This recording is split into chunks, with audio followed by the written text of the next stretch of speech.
La fumée de tabac ambiante. Il a été établi que la fumée de tabac ambiante, aussi appelée fumée secondaire ou tabagisme passif, c'est un facteur de risque causal d'un certain nombre de problèmes de santé, principalement cardiovasculaires, respiratoires et liés au cancer. La fumée du tabac ambiante est un mélange de fumée principale et de fumée latérale.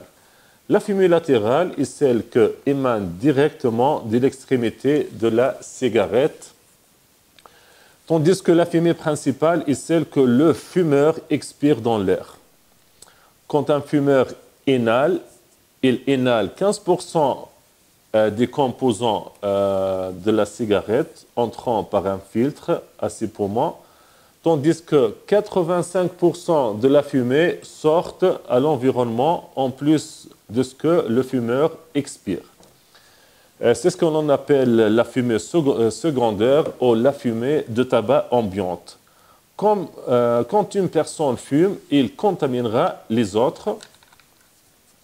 Une cigarette peut contaminer une pièce d'une superficie de 6 mètres par 4 et d'une hauteur de 3 mètres. Fumer pendant une demi-heure toute l'année causera des dommages à la santé humaine. La fumée de tabac ambiante affecte les autres de manière différente.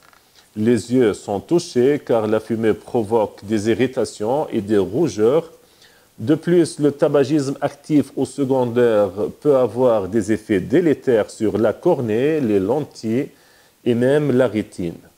La fumée de tabac ambiante affecte aussi les sinus, des infections fréquentes telles que la bronchite et peut même conduire à un cancer de la gorge chez les non-fumeurs.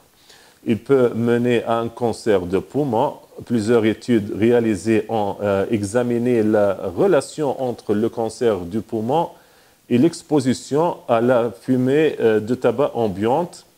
Et au cours des 20 dernières années, au moins 8 comités d'experts ont conclu de façon indépendante que la fumée de tabac ambiante cause le cancer du poumon chez les personnes qui n'ont jamais fumé.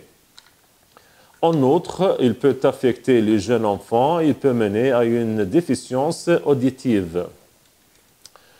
Le tabagisme passif peut également mener à l'ischémie cardiaque en ayant des effets significatifs sur les artères.